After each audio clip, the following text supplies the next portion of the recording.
Welcome back.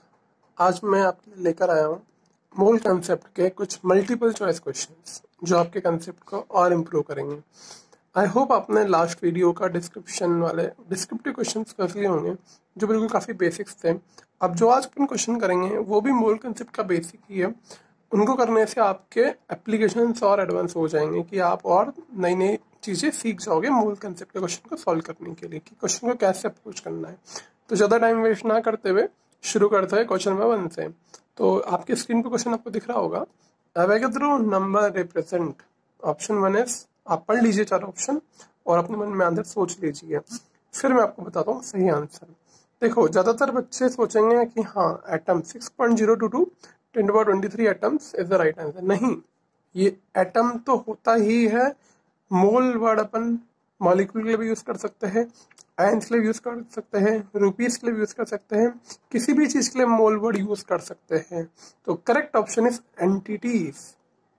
Option number D, मतलब entities मतलब, तो इसका राइट आंसर होगा ऑप्शन नंबर डी, क्योंकि एंटिटीज सबके लिए हो गया, चाहे एटम्स हो, मॉलिक्यूल्स हो, आयंस हो, इलेक्ट्रॉन्स हो, प्रोटॉन हो, एनीथिंग। ठीक है, क्वेश्चन नंबर 2 पे आइए। A mole is defined as the number of carbon atom exactly in 12 gram of carbon 12. This number has been determined by experimentally and has been found to be equal to this. तो this number was determined by, अब मैंने तुम्हें बोला था कि इस number को Avogadro number बोलते हैं, पर मैंने तुम्हें ये भी चीज बताई थी कि ये नंबर एवोगैड्रो ने नहीं दिया था। एवोगैड्रो ने काफी सारी डिस्कवरी की थी केमिस्ट्री में, तो उसका ऑनर देने के लिए उसका नाम दिया गया था। पर ये जो नंबर है ये तो स्पेक्ट्रोस्कोपी से आया था।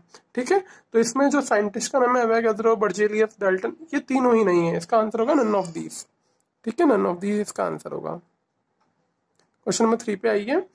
How many moles of hydrogen atoms are there in 10 gram of hydrogen. अब देखो, आपको मास गिवन है, मोल फाइंड करना है, तो आपको फॉर्मूला याद हो मोल का, वो होता है given weight upon molar mass. Given weight upon molar mass. ठीक है, अब यहाँ पे गिवन वेट कितना है आपके पास, 10 ग्राम, और मोलर मास हाइड्रोजन का बोला है इसमें, how many mole of hydrogen atoms. ठीक है, और हाइड्रोजन गैस में कितने एटम होंगे, तो H2 का मोलर मास होता है 2, तो मोल हो जाएगा आपके पास 10/2, दैट इज 5 मोल। तो इसका हो जाएगा आंसर नंबर सी। ठीक है, समझ में आया। क्वेश्चन नंबर 4 देखिए। How many moles of hydrogen molecule are there in 10 gram of hydrogen. अब ये प्रीवियस क्वेश्चन का ही पार्ट है। अब आपको यहाँ पे पूछा है number of molecules 10 gram of hydrogen में, ये प्रीवियस क्वेश्चन का ही आगे वाला पार्ट है। आपने मोल्स कैलकुलेट किया, थर्ड पार्ट में मोल्स आ रहा है 5। अब देखो 5 मोल्स में कितने मॉलिक्यूल होंगे।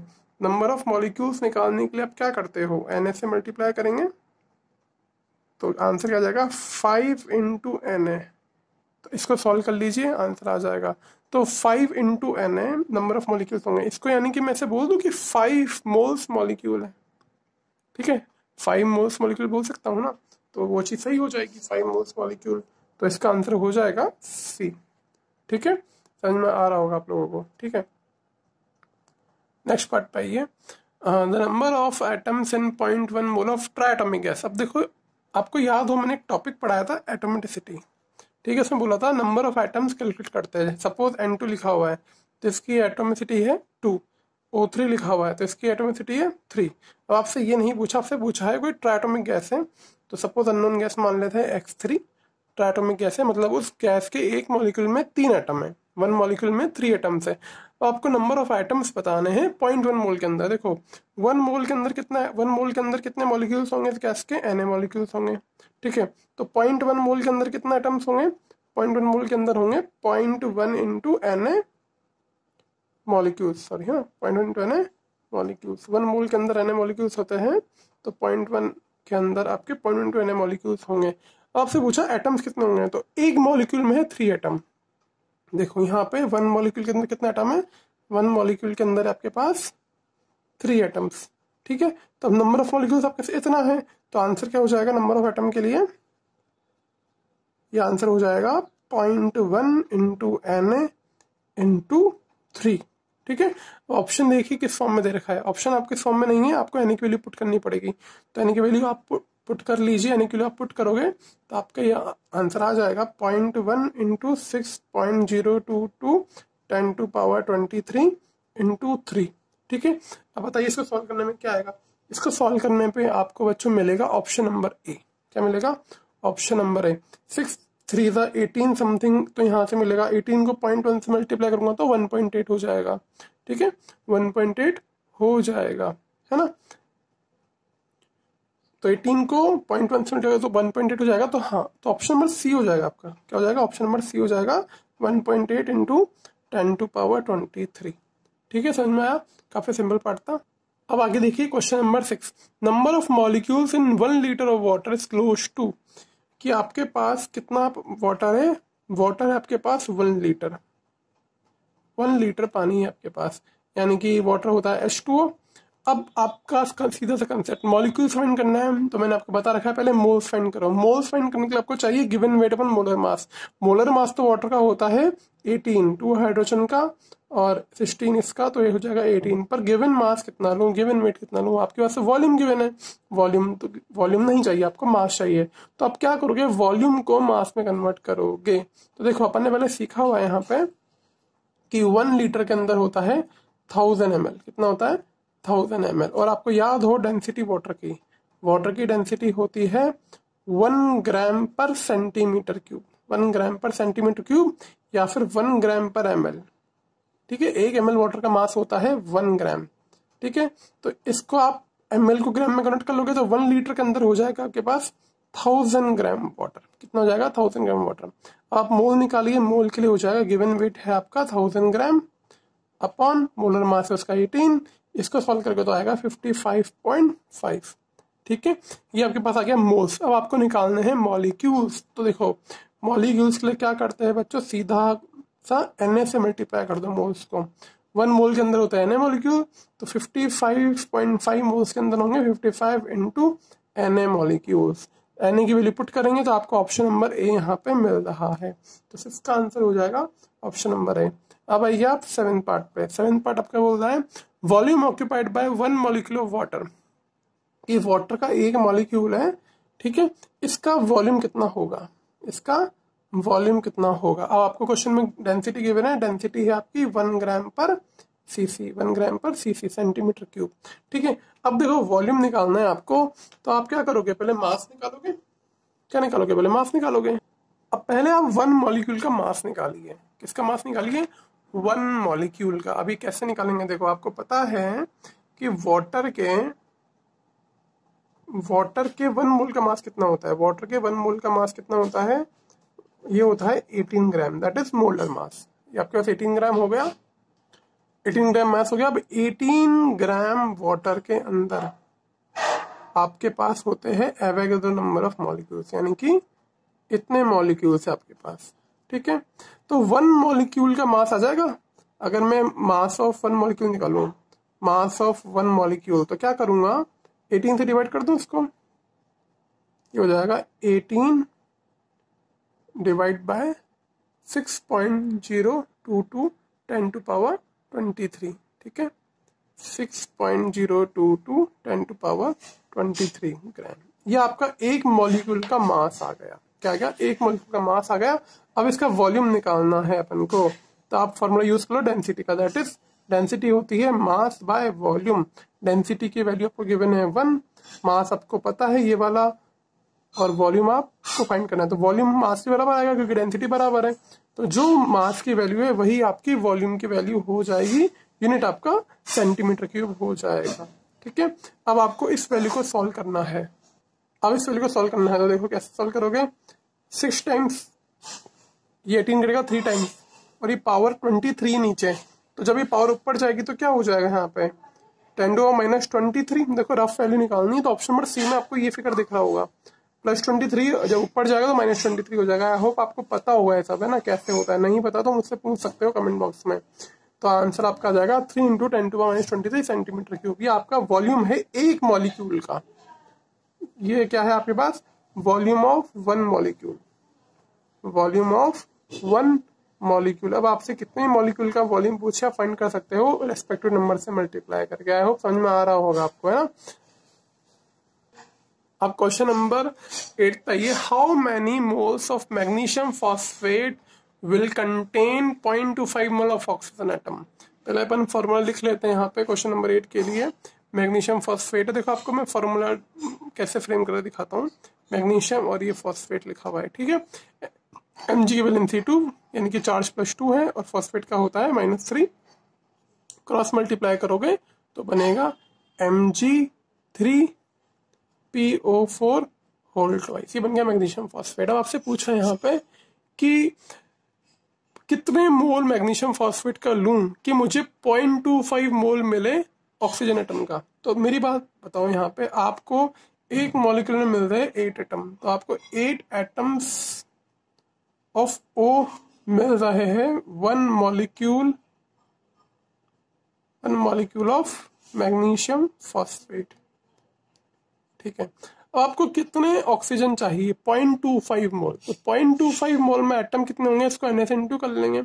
तो अगर मैं यहाँ पे 8 एटम ऑफ O का है तो मुझे यहाँ पे चाहिए कितने एटम का? 0.25 मोल का। तो पहले मैं 1 मोल के लिए निकालूं कि 1 मोल के लिए मुझे कितना मैग्नीशियम फॉस्फेट रिक्वायर्ड है।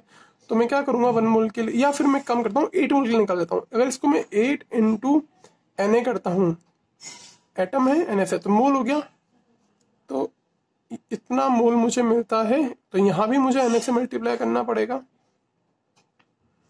तो ये हो जाएगा Na molecule of magnesium phosphate, ठीक है।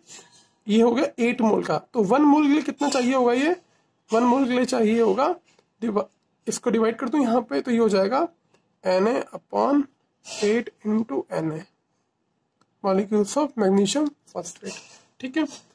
Na से Na कैंसिल। आपको चाहिए 0.25 मोल के लिए कि 0.25 मोल ऑफ O एटम कितने में मिलेंगे आपके पास। तो आप क्या करोगे, सिंपली यहाँ भी 1.8 को 0.25 से मल्टीप्लाई कर दोगे, तो आपका आंसर कितना हो जाएगा? तो ये हो जाएगा 1/32। जब आप इसको सॉल्व करोगे तो आपको मिलेगा वैल्यू 3.125 10⁻²। सॉल्व कर लेना, तो ऑप्शन नंबर सी इसका राइट आंसर है। वापस रिवाइज करते एक बार। 8 एटम मिलते हैं मुझे 1 मॉलिक्यूल के अंदर, तो 8 मोल एटम मिलेंगे Na मॉलिक्यूल्स के अंदर। Na से मल्टीप्लाई करा मोल के लिए, तो 1 मोल एटम मिलेंगे मुझे, डिवाइड बाय दिस कर दिया तो 1/8 आ गया यहाँ पे। तो 0.25 मिलेगा तो 1/8 × 0.25। समझ में आया? सिंपल सी मैथमेटिक्स है, यूनिटरी मेथड अप्लाई कर रहा हूँ मैं यहाँ पे, और कोई खास में केमिस्ट्री का पार्ट नहीं है। बस केमिस्ट्री तो आपकी यहीं पर ही खत्म हो गई, बाकी तो मैथमेटिक्स यूज करी अपन ने। नेक्स्ट पार्ट पाइए। नेक्स्ट पार्ट है what is the mass of 0.1 mole of N3- ion.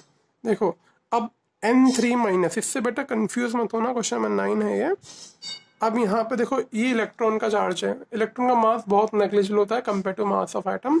तो यहाँ पे आप सिंपली देखो नाइट्रोजन का मास कितना होता है, मास होता है 14, ठीक है, उसका मास है 14। तो ये 1 मोल आयन का मास होगा, पर इसने मुझसे पूछा है 0.1 मोल के अंदर कितना होगा। ये मास है आपके पास 1 मोल का, मोलर मास है, ठीक है। तो 0.1 के अंदर मास कितना होगा आपके पास? 0.1 मोल के अंदर होगा 1.4 ग्राम। इससे इजी क्वेश्चन क्या होगा? सिंपल सा क्वेश्चन है, इसका ऑप्शन नंबर हो जाएगा ए। 10 पे आइए आप। 10 क्वेश्चन है आपका, a signature return in carbon pencil weight 1 milligram. Signature of, ठीक है, मैंने पेंसिल से सिग्नेचर किया तो उसका वेट आ रहा है 1 मिलीग्राम। तो बताना नंबर ऑफ कार्बन एटम कितने होंगे। देखो पेंसिल में होता है ग्रेफाइट, क्या होता है पेंसिल में होता है आपका ग्रेफाइट। जब आप इसे सिग्नेचर करोगे तो यहाँ पे कुछ वेट ऑफ ग्रेफाइट आपका रिलीज हुआ, भाई कुछ वेट ऑफ ग्रेफाइट आपका रिलीज हुआ यहाँ पे, क्योंकि ग्रेफाइट से तो लिखा है आपने। तो जो इसका वेट आ रहा है ना, वो वेट आ रहा है 1 मिलीग्राम। कितना आ रहा है? 1 मिलीग्राम। अगर इसको मैं कन्वर्ट करूँ तो ये हो जाएगा 10⁻³ ग्राम। आई होप आपको कन्वर्जन आता होगा, ठीक है। ये हो गया। अब इसने पूछा है कि यहाँ पे आपके पास कार्बन के कितने एटम आए इसके अंदर। अच्छा कंसेप्ट है। देखो आप क्या करोगे, सीधा मोल निकालो, मोल से मॉलिक्यूल निकालो, मॉलिक्यूल ही आपके एटम हो जाएंगे, ठीक है। तो मैं क्या करूंगा, पहले मोल ऑफ कार्बन निकालूं। मोल कितना होगा? वो होता है गिवन वेट अपन मोलर मास। तो गिवन वेट है -3 और कार्बन का वेट होता है 12, ठीक है। तो ये आपके पास आ गया इसका मोल। अब मोल में एटम निकालना है, तो आपको एटम कार्बन सिंपल या एलिमेंटल फॉर्म में कोई कंपाउंड तो फ्रेम हो नहीं रहा, तो आप सिंपली क्या करोगे, एटम्स के लिए आप Na से मल्टीप्लाई कर दोगे, 12 इंटू Na, दैट इज 6.022 10⁻23। अब ऑप्शन मैच करो कि कौन सा ऑप्शन आपके क्लोजेस्ट है यहाँ पे, ठीक है, कौन सा ऑप्शन आपको नियरेस्ट आ रहा है। इसको सॉल्व करने में। तो आई थिंक आपको यहाँ पे आंसर मिलेगा ऑप्शन नंबर जो बी है ना, बी, वो आपको क्लोजेस्ट आ रहा है, क्योंकि यहाँ पे 2 टाइम्स कटेगा, रफली 1/2 होता है 0.5, और ये -3 23 है। इसको सॉल्व करेंगे तो 20 आएगा प्लस का, तो ये ऑप्शन नंबर हो जाएगा बी, 0.502। देखो ऑब्जेक्टिव में आपको बस पिक करना है आंसर, ऐसा नहीं कि आप एग्जैक्ट कैलकुलेशन करने में अपने 2 या 3 मिनट खराब कर रहे हो। आपको उस 2-3 मिनट को यूटिलाइज करना है और क्वेश्चन करने के लिए, क्योंकि टाइम का बहुत बड़ा रोल होता है। ऑप्शन गिवन है तो डेटा को यूज करके ऑप्शन मैच करिए कौन सा ऑप्शन बैठ रहा है, ठीक है। तो क्वेश्चन नंबर 11 पे जाइए आप। अब क्वेश्चन नंबर 11 पढ़िए। The molecular formula of A crystal of acetyl salicylic acid, दवाई का नाम होता है एस्प्रिन, अपने नाम सुना होगा। One of the most commonly use pain reliever, pain killer होता है ये, उसका फार्मूला गिवन है। अब इससे पूछा how many molecule are there in a 500 milligram of tablet, कितने मॉलिक्यूल्स होंगे 500 मिलीग्राम में। अब देखो डराने के लिए आपको दवाई का नाम दे दिया, अजीब सा फार्मूला दे दिया, कुछ नहीं करना, आपको पहले मोल निकालना है और ये देखना है एक मॉलिक्यूल में कितने एटम है। एटम तो पूछा नहीं, सिंपली आप मोल निकालो, मोल निकाल को उसको Na से मल्टीप्लाई कर दो, आपके मॉलिक्यूल आ जाएंगे, ठीक है। तो अब यहाँ पे मोल निकालने के लिए आपको पहले मोलर मास फाइंड करना पड़ेगा एस्प्रिन का, ठीक है। इसका मोलर मास फाइंड करते हैं अपन। कार्बन का होता है 12, 9 कार्बन है। H का होता है 1, 8 ऑक्सीजन है। O का होता है 16, तो 4 ऑक्सीजन है। इसको जब आप सॉल्व करोगे, जब आप कैलकुलेट करोगे तो ये हो जाएगा 180, ठीक है। अब सिंपली आप मोल निकालो इसका। गिवन वेट है आपके पास 500 मिलीग्राम, तो उसको ग्राम में कन्वर्ट कर लेंगे 10⁻³ से मल्टीप्लाई करके, और ये हो जाएगा 180। देखो बच्चों, अगर आप ग्राम में कैलकुलेट नहीं करोगे, सिंपल 500 लिखोगे, तो वो उस कैलकुलेशन के अकॉर्डिंग में ऑप्शन गिवन होगा, तो आपका आंसर हो जाएगा गलत। आपको लगेगा क्वेश्चन सही किया पर हो जाएगा गलत। आपको देखो मोलर मास होता है ग्राम में, तो ऊपर का मास भी आपको ग्राम में ही लेना पड़ेगा, ठीक है। इसको सॉल्व करेंगे तो ये इसका आंसर आ जाएगा।